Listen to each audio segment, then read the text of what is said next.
Hello നമസ്കാരം. മഴതോരും മുമ്പേടെ വരാനിരിക്കുന്ന ഒരു സൂപ്പർ എപ്പിസോഡിൻ്റെ സ്റ്റോറിയാണ് പറയാൻ പോകുന്നത്. എല്ലാവരും സ്റ്റോറി മുഴുവനായിട്ട് കേൾക്കട്ടോ. അങ്ങനെ രോഹിത്തിൻ്റെ ഹരിയുടെയൊക്കെ ഈ റേപ്പ് കേസിൻ്റെ സംഭവങ്ങളൊക്കെ അറിഞ്ഞിട്ട് ഗംഗാധരൻ മേനോൻ നാട്ടിൽ വരുന്നുണ്ട്. ശിവനും രാജീവനും കൂടിയിട്ട് ഗംഗാധരനെ നാട്ടിൽ വിളിച്ചു വരുത്തുകയാണ് ചെയ്യുന്നത് കേട്ടോ. അങ്ങനെ കാര്യങ്ങളുടെ വശങ്ങളൊക്കെ മനസ്സിലാക്കുന്ന ഗംഗാധരൻ എല്ലാവരെയും വഴക്ക് പറയുന്നുണ്ട് കേട്ടോ. അതായത് കമലയെയും അതുപോലെ ശിവനെയും ഒക്കെ വഴക്ക് പറയുന്നുണ്ട്.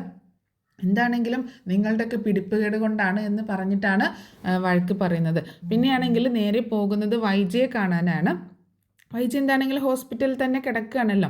അങ്ങനെ ഗംഗേട്ടനെ കാണുമ്പോൾ തന്നെ വൈജ പൊട്ടിക്കരയാണ്. ഗംഗേട്ട, എൻ്റെ മോൻ ഒരു തെറ്റും ചെയ്തിട്ടില്ല ഗംഗേട്ട എന്നൊക്കെ പറയട്ടോ. അപ്പോൾ ആ സമയത്ത് മിണ്ടരുത് നീ എന്ന് പറഞ്ഞുകൊണ്ട് ദേഷ്യപ്പെട്ടുകൊണ്ട് സംസാരിക്കുകയാണ് ഗംഗാധരൻ. അവനും ഹരിയും ചേർന്ന് അങ്ങനെ ഒരു വൃത്തികേട് ചെയ്യാൻ നിന്നില്ലേ അലീനയുടെ നേരേക്ക്? അന്നേ ഞാൻ നിന്നോട് പറഞ്ഞതല്ലേ മക്കളെ അടക്കി ഒതുക്കി വളർത്താനായിട്ട്? അന്ന് നീ എന്നോട് എന്താണ് പറഞ്ഞത് നീ ഓർക്കുന്നുണ്ടോ? അലീന അവന്മാരെ കയ്യും കണ്ണും കാണിച്ച് മയക്കിയെടുത്തതാണെന്ന്. ഇപ്പോൾ എങ്ങനെയുണ്ടടി? നീ ഒറ്റൊരുത്തിയാണ് ഇവനൊക്കെ വളം വെച്ച് കൊടുത്തത്, നീ അനുഭവിച്ചു എന്നൊക്കെ ദേഷ്യത്തിൽ ഇങ്ങനെ ഗംഗേട്ടൻ പറയുകയാണേ. അപ്പോൾ വൈജ് പറയുന്നുണ്ട്, അപ്പോൾ ഗംഗേട്ടൻ എന്നെ കുറ്റപ്പെടുത്താൻ വേണ്ടിയാണ് ഇങ്ങോട്ടേക്ക് ഫ്ലൈറ്റും പിടിച്ച് വന്നതല്ലേ, അല്ലാതെ എൻ്റെ മകനെ പുറത്തിറക്കാനോ രക്ഷിക്കാനോ വേണ്ടിയിട്ടല്ല എന്ന് ചോദിക്കുമ്പോൾ, അല്ലടി, ഇങ്ങനൊരു ചീഞ്ഞ കേസിലൊന്നും ഞാൻ ഇടപെടില്ല. അവന്മാർക്ക് വേണ്ടി ഞാൻ ഒന്നും തന്നെ ചെയ്യാൻ പോകുന്നില്ല. ഒരു പെൺകുട്ടിയോട് ഇങ്ങനെയൊക്കെ ഒരു ചതി ചെയ്ത അവന്മാർ അവിടെ കിടന്ന് നരകിക്കട്ടെ, അനുഭവിക്കട്ടെ എന്നൊക്കെ ദേഷ്യത്തോട് കൂടിയിട്ട് പറയണേ ഗംഗേട്ടൻ. അപ്പോൾ വൈജയ് പറയുന്നുണ്ട്, എല്ലാത്തിനും കാരണം ആ അലീന ആളാണ്, ഒറ്റൊരുത്തിയാണ്. അവളെ എന്ന് എൻ്റെ കുടുംബത്തിൽ കയറി വന്നു അന്ന് തൊട്ട് കുടുംബത്തിൽ പ്രശ്നങ്ങൾ മാത്രമേ ഉള്ളൂ.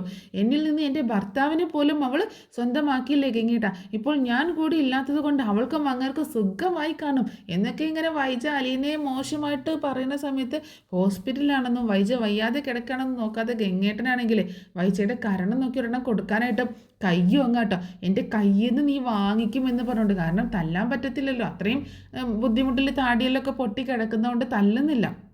പക്ഷേ ഭയങ്കര ദേഷ്യത്തിൽ ആ കൈ ഓങ്ങിയത് തന്നെ ഒരു തല്ല് കിട്ടിയ ഒരു ഫീലാണ് വൈജയ്ക്ക് ഉണ്ടാവുന്നത്. ഇങ്ങനെ നിൻ്റെ കരണം പൊട്ടിക്കാൻ എനിക്ക് അറിയാൻ പാടില്ലാഞ്ഞിട്ടല്ല, നീ ഹോസ്പിറ്റലിൽ ഇവിടെ കിടക്കായി പോയി, അല്ലാന്നുണ്ടെങ്കിൽ നീ വാങ്ങിച്ചതിനെ എൻ്റെ കയ്യിൽ നിന്നെന്ന് പറഞ്ഞുകൊണ്ട് വളരെ ദേഷ്യത്തിൽ പറയണം. അങ്ങനെ ഒരെണ്ണം കിട്ടിയതാണെങ്കിൽ നീ ഇപ്പം ഇങ്ങനെ പറയില്ലായിരുന്നു. നാണമുണ്ടോടി നശിച്ചവളെ നിനക്ക്? നിൻ്റെ മകളുടെ പ്രായമുള്ള ആ പെൺകൊച്ചിനെയും ബാലചന്ദ്രനെയും വെച്ച് ഇങ്ങനെയൊക്കെ ഇല്ലാക്കാതെ പറയാനായിട്ട്. ഒന്ന് നീ ഓർത്തോ വൈജയ്, 23 വർഷം മുൻപ് ആ ഒരു മകളുടെ പ്രായമാണ് അലീനയ്ക്ക്. 23 വർഷം മുൻപ് നീ ഒരു പെൺകുഞ്ഞിനെ പ്രസവിച്ചിരുന്നു. ആ കുഞ്ഞിൻ്റെ പ്രായമാണ് അലീനയ്ക്ക്. അന്ന് നിൻ്റെ കുഞ്ഞ് ജീവനോടെ ഉണ്ടായിരുന്നെങ്കിൽ ഇപ്പോൾ അലീനയുടെ പ്രായമായിരിക്കും. അന്നേരം വൈജയ് അവിടെ നിറഞ്ഞ കണ്ണുകളോടെ ഗംഗാധരമേനോനെ തുറച്ചു നോക്കിയിട്ട് ചോദിക്കണേ, നിങ്ങൾ എന്നെ തല്ലാൻ കൈ ഓങ്ങിയല്ലേ ഗംഗേട്ടാ? നിങ്ങൾ ആ തല്ലാൻ ഓങ്ങിയ കൈ ഉണ്ടല്ലോ, എനിക്ക് കവളത്ത് അടി കൊണ്ടതുപോലെ തന്നെയാണ്. ആ നാശം പിടിച്ചവളെ പറഞ്ഞപ്പോഴല്ലേ നിങ്ങൾക്ക് പൊള്ളിയത്. അവളെ പറയുമ്പോൾ നിങ്ങൾക്കും ബാലചന്ദ്രനും രാജീവേട്ടനും ശിവേട്ടനും ഒക്കെ പൊള്ളുന്നുണ്ടല്ലോ ഗംഗേട്ടാ.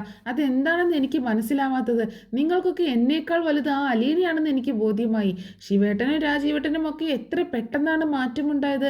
നിങ്ങളെല്ലാവരും എന്നിൽ നിന്നും വലുതും മറച്ചു വെക്കുന്നുണ്ടോ എന്നൊക്കെ വൈജയിങ്ങനെ ചോദിക്കുകയാണ്. ആ സമയത്ത് ഗംഗാധരൻ മേനോൻ ഒന്ന് അടിപതറി പോകുന്നുണ്ട്. എന്നിട്ട് പറയണേ, ഞങ്ങൾ എന്ത് മറച്ചു വെക്കാനാണ് വൈജയ്? ഞങ്ങൾ എന്തിന് അലീനയെ ശത്രുവായിട്ട് കാണണം? അവൾ എന്തായാലും ഞങ്ങൾക്ക് ആർക്കും ഒരു ദ്രോഹവും ചെയ്തിട്ടില്ല. നിന്റെ മക്കളെ പോലും അവൾ ഇപ്പോൾ അത്ര നന്നായിട്ടല്ലേ നോക്കുന്നത്. വേറെ വല്ലവരുമാണെങ്കിൽ നാണക്കേട് കാരണം ഇപ്പോൾ പോയിട്ടുണ്ടാകും എന്നൊക്കെ പറയണ ഗംഗേട്ടൻ. അവളെ നോക്കണ്ട, എൻ്റെ മക്കളെ നോക്കാനുണ്ടല്ലോ, എനിക്കറിയാമേ. അവളാണോ എൻ്റെ മക്കളെ നോക്കുന്നത്? ഞാൻ ഈ കിടപ്പിലാണെങ്കിലും മറ്റൊരു സെർവൻറ്റിനെ വെച്ച് അവരുടെ കാര്യങ്ങളൊക്കെ നന്നായിട്ട് നോക്കാൻ എനിക്കറിയാം ഗംഗേട്ട. എന്തായാലും ഞാനൊന്ന് എഴുന്നേൽക്കട്ടെ. അതുവരെയുള്ളൂ അവളുടെ അവിടുത്തെ ജീവിതം. അത് കഴിഞ്ഞാൽ അവളെ കൊന്നിട്ടാണെങ്കിലും ഞാൻ അവളെ പുറത്താക്കിയിരിക്കും. നിന്നെ ഒന്നും പറഞ്ഞിട്ട് കാര്യമില്ലടി. കുറച്ച് കഴിഞ്ഞാൽ അലീനയോട് ചെയ്തതിനൊക്കെ നീ പശ്ചാത്തപിക്കേണ്ടി വരും എന്നൊക്കെ ഗംഗേട്ടൻ പറഞ്ഞ് അവിടെ നിന്ന് അങ്ങനെ പോവാണ്. അങ്ങനെ ഗംഗാധര മേനോൻ നേരെ പോകുന്നത് കൊല്ലപ്പള്ളിയിലേക്കാണ് പോകുന്നത്. നമ്മുടെ ശിവേട്ടൻ്റെയും കമലയുടെയൊക്കെ അടുത്തേക്കാണ് പോകുന്നത്. ഗംഗേട്ടനെ കണ്ട് ശിവശങ്കരൻ ചോദിക്കുന്നുണ്ട്, ഗംഗേട്ടൻ എപ്പോഴാണ് എത്തിയത് എന്നൊക്കെ ചോദിക്കുമ്പോൾ, ഞാൻ വന്നിട്ട് കുറച്ച് സമയമായി. എയർപോർട്ടിൽ നിന്ന് നേരെ വൈജയുടെ അടുത്തേക്കാണ് പോയത്. ഹരിയുടെയും രോഹിത്തിൻ്റെയും വിലാസങ്ങളൊക്കെ അറിഞ്ഞിട്ടാണ് ഞാൻ ഇപ്പോൾ ഇങ്ങോട്ടേക്ക് വന്നത്. അപ്പോൾ ശിവശങ്കരൻ ചോദിക്കുന്നുണ്ട്, ഗംഗേട്ടൻ എങ്ങനെ അറിഞ്ഞു? അറിയാതിരിക്കാൻ ഇതെന്താണോ ചെറിയ കാര്യമാണോ? നിങ്ങളുടെ മക്കളെല്ലാം ചേർന്ന് ഒരു പെൺകുട്ടിയെ റേപ്പ് ചെയ്തില്ലേ, ബലാത്സംഗം ചെയ്തില്ലേ? അത്രയ്ക്ക് ചെറിയ കാര്യമാണോ അത്? നാണമുണ്ടല്ലോ ഇങ്ങനെ ഇതുപോലെ ഒരെണ്ണത്തിനെ വളർത്താനായിട്ട് എന്ന് എന്നൊക്കെ ദേഷ്യപ്പെട്ടുകൊണ്ട് വളരെ ദേഷ്യത്തിലാണ് ഗംഗാധര മേനോൻ സംസാരിക്കുന്നത്. അപ്പോൾ ആർക്കും ഒന്നും മിണ്ടാൻ പോലും പറ്റാതെ, തല പോലും പൊക്കാൻ പറ്റാതെ തല താഴ്ത്തിയിരിക്കുകയാണ്. എന്നാലും കമല അങ്ങോട്ടേക്ക് വരുന്നുണ്ട്. ശിവശങ്കര മേനോൻ ഇങ്ങനെ ശിവശങ്കര മേനോട് ഗംഗാധരൻ ഇങ്ങനെ ദേഷ്യപ്പെട്ടുകൊണ്ട് നിൽക്കുന്നത് അതൊക്കെ കേട്ടിട്ടാണ് വരുന്നത്. അപ്പോൾ ഗംഗേട്ടനെ കണ്ടപ്പോൾ കമല ചോദിക്കും, ഗംഗേട്ട എൻ്റെ മകൻ അവൻ ഒരു തെറ്റും ചെയ്തിട്ടില്ല ഗംഗേട്ട, എല്ലാത്തിനും കാരണം വൈജയൻ്റെ മകൻ രോഹിത്താണ്, അവനാണ് എൻ്റെ മകനെയും കൂടെ ഇങ്ങനെ ആക്കിയത്. നിർത്തടി, നീ ഒരു അക്ഷരം പോലും മിണ്ടിപ്പോകരുത്. എൻ്റെ അനിയൻ്റെ ഭാര്യയാണെന്നൊന്നും ഞാൻ നോക്കില്ല. നീ ഒരുത്തിയാണ് അവനെ ഇങ്ങനെ ആക്കിയത്. ആ അലീനയോട് ഇങ്ങനെ ചെയ്തപ്പോൾ തന്നെ ഞാൻ പറഞ്ഞതല്ലേ കമലയോട് അവനെ ഒന്ന് അടക്കി നിർത്താനായിട്ട്. അന്ന് നിങ്ങളപ്പോൾ അലീനയെ കുറ്റം പറഞ്ഞു, അവൾ ഹരിയെയും രോഹിത്തിനെയും വശീകരിച്ചതാണെന്ന് നിങ്ങൾ പറഞ്ഞത്, അങ്ങനെയല്ലേ പറഞ്ഞത് എന്നൊക്കെ ദേഷ്യത്തിൽ പൊട്ടിത്തെറിച്ച് ഗംഗേട്ടൻ ഇങ്ങനെ ചോദിക്കണം. കമലയാണെങ്കിൽ വാ തുറക്കുന്നില്ല കേട്ടോ. ഗംഗേട്ടൻ്റെ ഈ പെരുമാറ്റമൊക്കെ കണ്ടാകെ കണ്ണ് മഴിച്ച് നിൽക്കുകയാണ് കമല. അപ്പോൾ ശിവശങ്കരൻ പറയുന്നുണ്ട്, എന്ത് ചെയ്യാനാണ് ഗംഗേട്ട, എൻ്റെ മകനായി പോയില്ലേ, അവനെ എനിക്ക് കൈവിടാൻ പറ്റുമെന്ന് ചോദിക്കുമ്പോൾ, ഓഹോ അപ്പോൾ എന്ത് ചെയ്യാനാണ് ശിവ നിൻ്റെ തീരുമാനം എന്ന് ചോദിക്കുകയാണ്.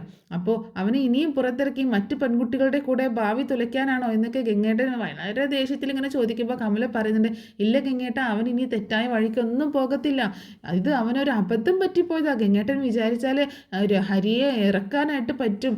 ഇല്ല കമലെ, നിങ്ങളുടെ മകനെ ഞാൻ ഒരിക്കലും പുറത്ത് കൊണ്ടുവരില്ല, അവൻ അവിടെ കിടക്കട്ടെ. ഇങ്ങനത്തെ ചീഞ്ഞ കേസിന് എൻ്റെ ഭാഗത്തു നിന്ന് തന്നെ യാതൊന്നും തന്നെ പ്രതീക്ഷിക്കേണ്ട ആവശ്യമില്ല. അങ്ങനെ ഇത് തന്നെ ഞാൻ വൈജിയോടും പറഞ്ഞിട്ടാണ് വന്നത് എന്നൊക്കെ മുഖത്തടിച്ച പോലെ തന്നെ ഗംഗേട്ടൻ പറയട്ടോ. പിന്നീട് ശിവശങ്കരൻ പറയുന്നുണ്ട്, കമലെ, ഗംഗേട്ടൻ ഒരുപാട് യാത്ര ചെയ്ത് വന്നതല്ലേ, നീ പോയിട്ട് ഒരു ചായ ഇട്ടുകൊണ്ട് വാ എന്നൊക്കെ പറയുമ്പോൾ വലിയ താല്പര്യമില്ലാത്ത മട്ടിൽ കമല അങ്ങോട്ട് കിച്ചണിലേക്ക് പോവുകയാണ്. അന്നേരം ശിവേട്ടൻ ചോദിക്കുന്നുണ്ട്, ഗംഗേട്ട വൈജിയുടെ അടുത്ത് പോയിട്ട് എന്താവാൻ, അവളുടെ ആ സ്വഭാവത്തിൽ ഇപ്പോഴൊരു മാറ്റമില്ലല്ലോ ശിവ, അവൾ എന്തൊക്കെയാണ് പറഞ്ഞുകൊണ്ടിരിക്കുന്നത്. അവൾ നന്നാവില്ല ഗംഗേട്ട, ഇന്നലെ ഞാനും രാജിയും അവളെ പോയി കണ്ടിരുന്നു, ആ അലീനയാണ് അവളുടെ പ്രശ്നം, രോഹിത് ജയിലിലാവാൻ കാരണം പോലും അലീനയാണെന്നാണ് അവൾ പറയുന്നത്. അപ്പോൾ ഗംഗേട്ടൻ പറയുന്നുണ്ട്, ചില സമയത്ത് അവളുടെ സംസാരമൊക്കെ കേൾക്കുമ്പോൾ സത്യങ്ങൾ അങ്ങ് തുറന്ന് പറയാനാണ് എനിക്ക് തോന്നാറ് എന്നൊക്കെ പറയുമ്പോൾ കമല അവിടേക്ക് ചായയായിട്ട് വരികയായിരിക്കും കേട്ടോ. ഒരു നിമിഷം അവരുടെ സംസാരം കേൾക്കുമ്പോൾ കമല അങ്ങ് ചായയുമായിട്ട് മാറി നിന്ന് ഒളിഞ്ഞിങ്ങനെ കേൾക്കുകയാണ്. അങ്ങനെ ഗംഗേട്ടൻ ശിവേട്ടനോട് പറയുന്നുണ്ട്, ഞാൻ ഇന്ന് വൈജയെ കാണാൻ പോയപ്പോൾ അവളുടെ വായിൽ നിന്ന് ഒരു വർത്താനം വന്നു. ബാലചന്ദ്രനെയും മലീനെയും വെച്ചിട്ട് വളരെ മോശമായിട്ടാണ് അവളെ എൻ്റെ മുന്നിൽ സംസാരിച്ചത്.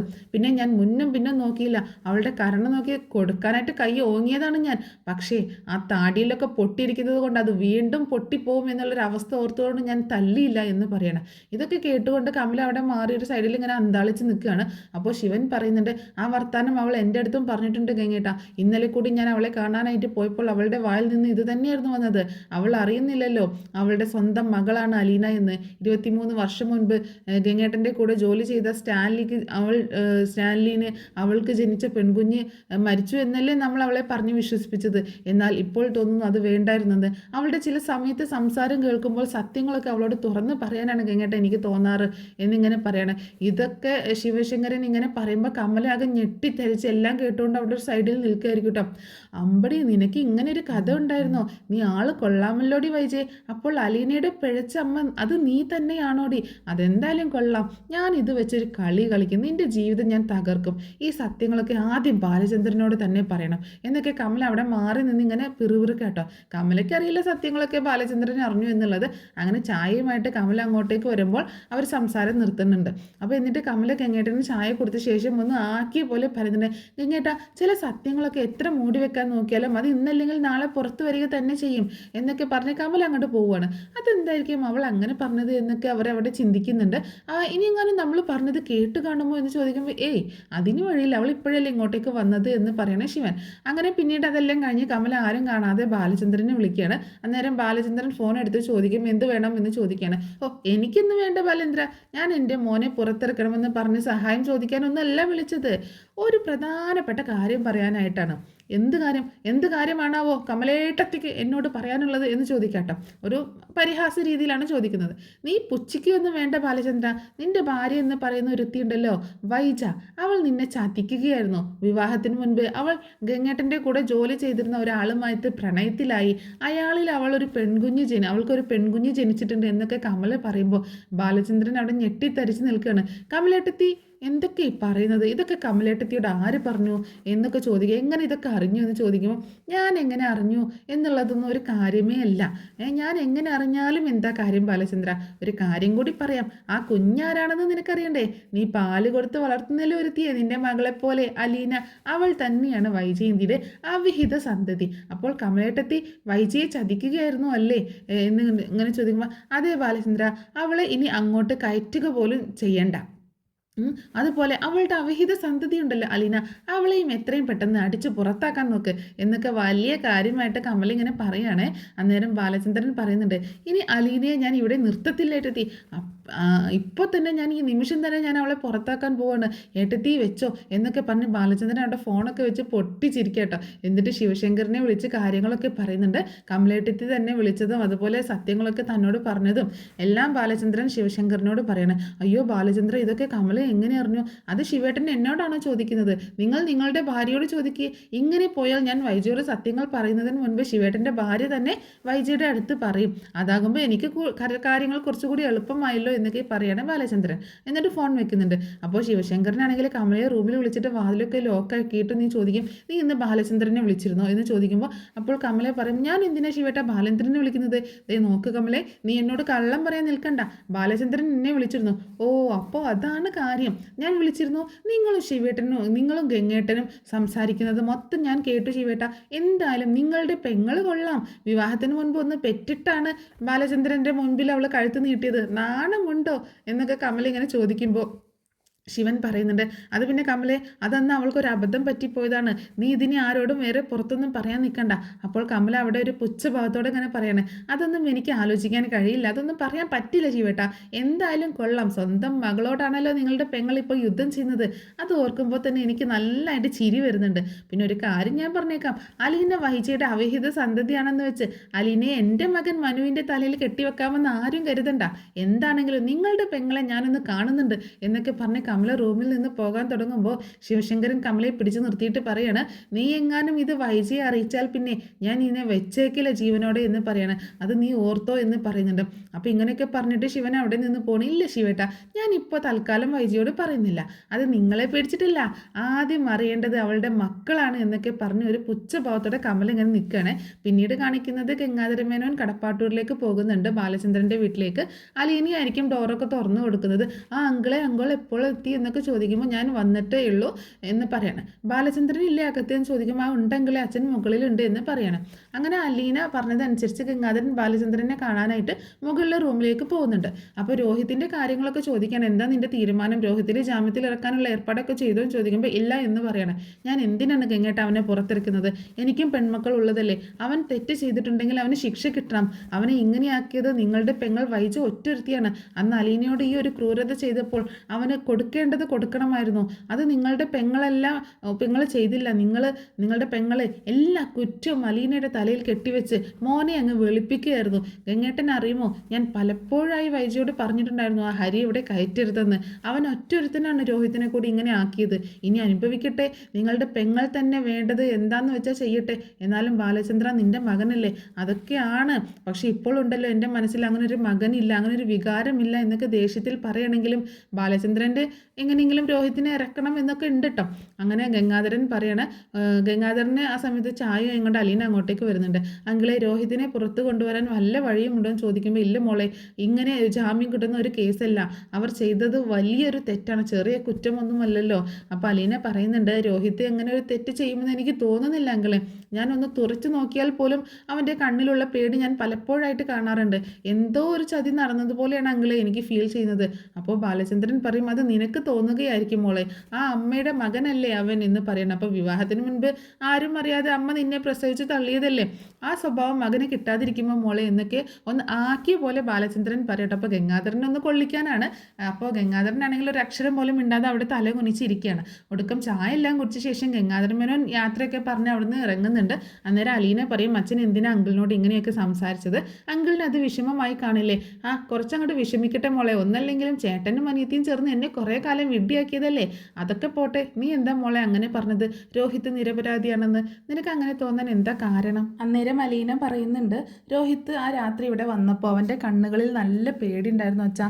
ആരെങ്കിലും ഒന്ന് വാതിൽ മുട്ടുമ്പോൾ പോലും തുറക്കാൻ പോലും അവന് പേടിയായിരുന്നു. ഇങ്ങനെയൊക്കെ പേടിയുള്ളവൻ ഒരു പെൺകുട്ടിയെ പിച്ച് ചീന്തുമെന്ന് എനിക്ക് തോന്നുന്നില്ല അച്ഛാ. ഇതിൻ്റെ പിന്നിൽ എന്തൊക്കെയോ സംഭവം ഉള്ളതുപോലെ എന്നൊക്കെ പറയുമ്പോൾ ബാലചന്ദ്രൻ ഒരു നിമിഷം അലീന പറഞ്ഞ കാര്യങ്ങളൊക്കെ കുറിച്ച് ചിന്തിക്കും.